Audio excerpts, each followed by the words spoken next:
Saya akan membahas materi terkait perbandingan sistem kontrol pneumatik elektrik pada kapal. Ketika sebuah kapal memasuki masa upgrade sistem kontrol, keputusan besar yang harus dibuat, apakah tetap menggunakan sistem kontrol pneumatik atau beralih ke kontrol elektrik. Pemilihan ini sangat penting karena berdampak langsung pada efisien operasional, keamanan, dan biaya perawatan jangka panjang. Dalam materi ini, kita akan membahas secara ringkas karakteristik masing-masing sistem, kelebihan dan kekurangannya, serta kapan penggunanya paling tepat. Kita juga akan melihat studi kasus nyata dari pelayaran yang pernah melakukan upgrade sistem kontrol di dunia nyata.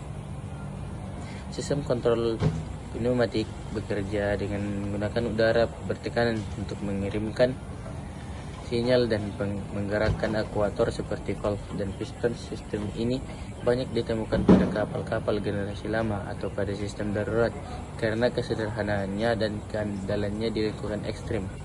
Di sisi lain, sistem kontrol elektrik tidak mengandalkan arus listrik untuk mentransmisikan sinyal. Sistem ini lebih umum pada kapal modern karena kemampuannya untuk diintegrasikan dengan kontrol otomatis seperti PLC, Programmable Logic Controller, HMI, Human Machine Interface, dan sensor digital. Setiap sistem memiliki keunggulan dan keterbatasan. Sistem pneumatik memiliki kelebihan dan dalam hal ketahanan terhadap lingkungan ekstrim seperti panas, kelembapan tinggi, dan potensi ledakan. Karena tidak menghasilkan percikan listrik, ia sangat aman digunakan di ruang mesin atau tangki bahan bakar. Selain itu, pneumatik cocok untuk sistem yang hanya memerlukan kontrol on-off seperti pengoperasian valve balas.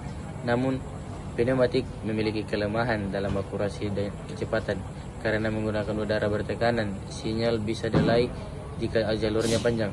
Selain itu, sistem ini memerlukan kompresor, jaringan, pipa, dan sering membutuhkan perawatan untuk menghindari kebocoran.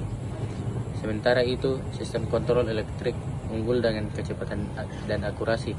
Dengan sinyal listrik, respons dapat terjadi hampir seketika dan akurasinya tinggi bahkan untuk kontrol posisi atau tekanan yang kompleks. Sistem elektrik juga lebih mudah dihubungkan dengan sistem otomatis, pemantauan jarak jauh, dan software monitoring. Namun, kelemahannya adalah sensitivitas terhadap air laut, kelembapan, dan gangguan listrik di area rawan ledakan. Sistem elektrik memerlukan perlindungan khusus agar tidak menimbulkan risiko kebakaran akibat percikan. Untuk memberi gambaran nyata, mari kita lihat studi kasus dari kapal KM Laut Mandiri, sebuah kapal tanker bahan bakar yang melakukan docking di Surabaya tahun 2022. Awalnya, sistem balas valve dikendalikan menggunakan pneumatik. Namun, karena sering terjadi delay response saat perbedaan balas antara tangki, serta kesulitan integrasi dengan sistem monitoring digital, maka diputuskan untuk mengganti sistem kontrolnya ke elektrik.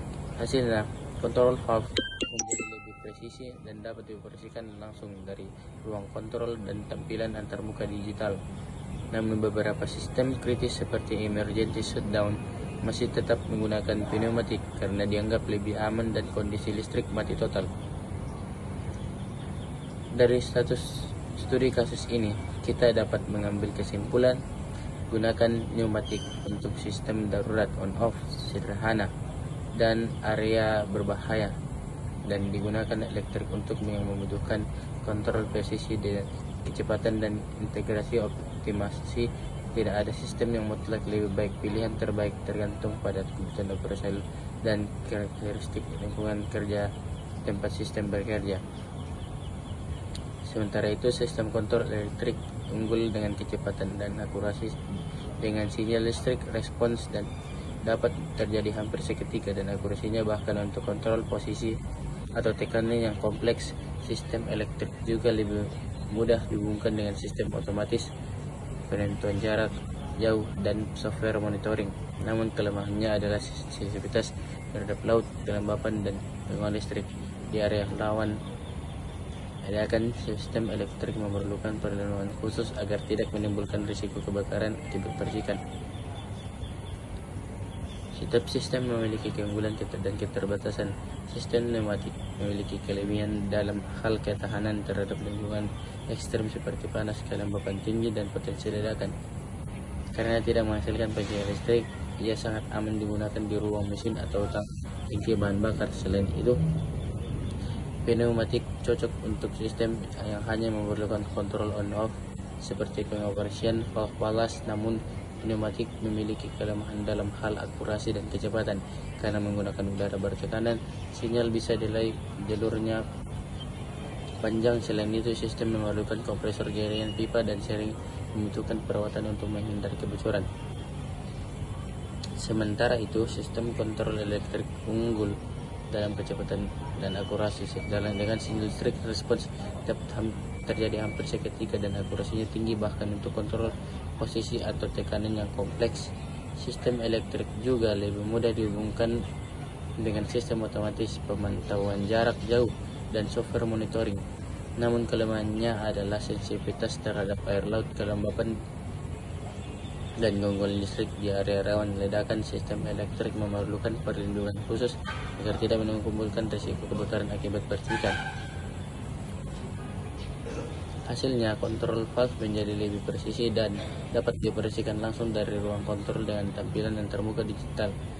Namun, beberapa sistem krisis seperti emergency shutdown masih tetap menggunakan pneumatik karena dianggap lebih aman dan kondisi. Dari studi kasus ini, kita bisa mengambil kesimpulan gunakan pneumatik untuk sistem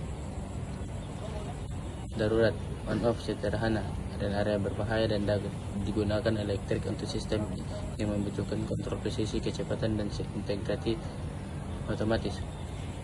Tidak ada pilihan sistem mutlak lebih baik. Pilihan terbaik tergantung pada kebutuhan operasional kapal dan karakteristik lingkungan tempat sistem bekerja.